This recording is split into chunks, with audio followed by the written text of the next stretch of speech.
Slay the Spire, Monster Train, Across the Obelisk. These games revolutionized the roguelike deck building genre, but what if I told you they all trace back to one long forgotten game, a game that most players have never heard of? This is Dream Quest, and it's invented an entire genre. The Permadeath Press. Wait! A game with stick-figure graphics influenced my beloved Monster Train? Sacrilege! Explain your blasphemy! So, let's talk about the game itself.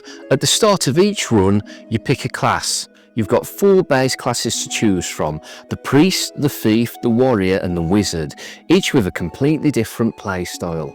The Priest focuses on healing and prayers, powerful effects that take time to activate. For example, Prayer of Violence let you set a number of counters, and once they're all removed you deal massive extra damage. The Thief is all about drawing cards and chaining effects together. If you play Magic the Gathering, it's basically a storm deck. The more cards you play in turn, the stronger some of your effects become. And the Warrior is straightforward but effective. Big hits, strong blocks and the ability to take a punch. If you like hitting hard and shrugging off damage, this is a class for you. And finally we have the Wizard, which focuses on elemental spells like fire, ice and lightning, and managing your limited resources to cast them at the right time. Each of these classes starts with a slightly different deck, and as you progress you'll tweak it to suit your playstyle. But that's just the beginning, because there are 10 more classes to unlock as you progress. So, it's got playstyle variety and mechanical depth, but what about the janky looking dungeon? Dream Quest isn't just a deck builder, it's a dungeon crawler too. Each run takes place in a procedurally generated dungeon, and instead of free movement, you explore on a grid-based map, uncovering new rooms as you go. Scattered throughout these dungeons you'll find things that help or hurt you, like healing pools or health pickups, treasure chests, shops. There are also monasteries which allow you to remove weak cards from your deck, while smiths let you upgrade cards to make them stronger, and there are various events like altars, mushroom patches and other strange encounters.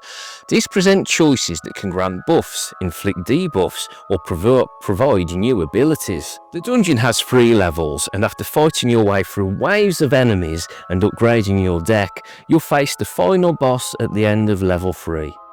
Pray tell, who created this travesty? I mean masterpiece?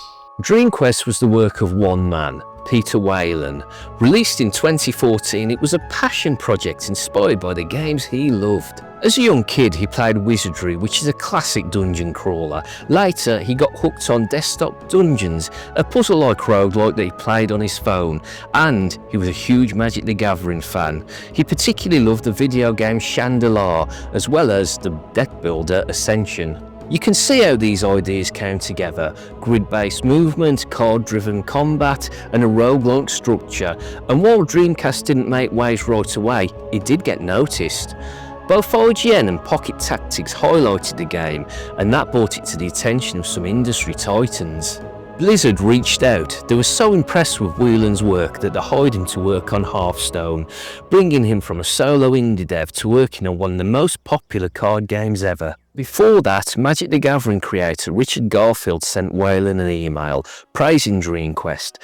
Garfield recognised its potential long before the rest of the industry caught on, and yet, while Whalen moved on to bigger things, Dream Quest was quietly shaping the future of an entire genre.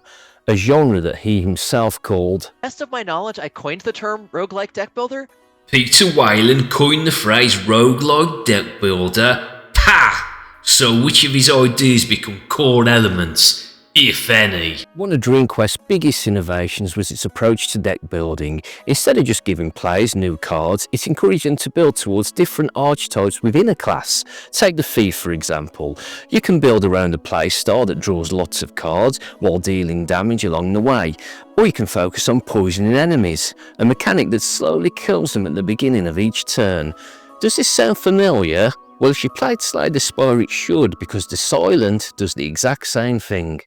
But no matter what path you choose, you always had to keep things balanced to deal with different threats. A deck that was too specialised might struggle against certain enemies, forcing them to adapt on the fly. This philosophy carried over to its successors, ensuring that every run had multiple viable strategies, but also demanded that players stay flexible and make smart choices throughout the game. You pathetic human, yes, you, watching the video. If you had even a shred of intelligence, you'd have already subscribed. But no, you need me to tell you. Fine, smash that subscribe button. Now, back to the video. Like any roguelike, Dream Quest used procedural generation and ensured that no two runs played out exactly the same, but it wasn't just random chaos. There was a structured progression system that's now a staple of the genre.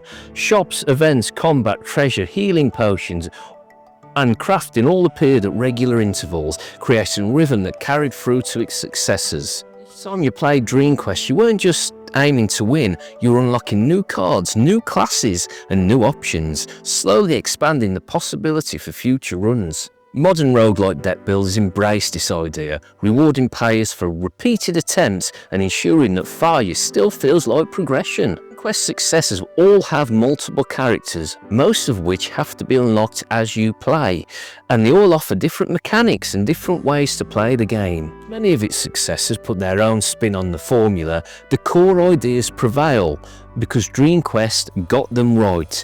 And whilst Dream Quest may not have achieved any kind of mainstream success, its legacy carries on through the countless games it inspires, cementing its place as the true pioneer of the roguelike deck building genre. If this game was as wonderful as you claim, why didn't it sell 1 million copies? And why have I never heard of it? Part of that comes down to the visuals. The hand-drawn stick figures made it an easy target for criticism, and many players overlooked it simply because of how it looked. Beneath that rough exterior was a deeply innovative and strategic game that laid the foundation for everything that followed. In countless roguelike deck builders refine its ideas, but the DNA, deck building with multiple archetypes, grid-based dungeon crawling, meaningful progression and strategic decision making were all there from the start. Developers of Slay the Spire cited Dream Quest as a major influence, and while other games built upon its ideas and reached wider audience, it's important to remember where it all started. Dream Quest was ahead of its time, and while it may not have been the breakout hits that its successors became, its legacy is undeniable. Innovators don't always get the credit they deserve, but without Dream Quest, we may not have a roguelike deck builder genre at all.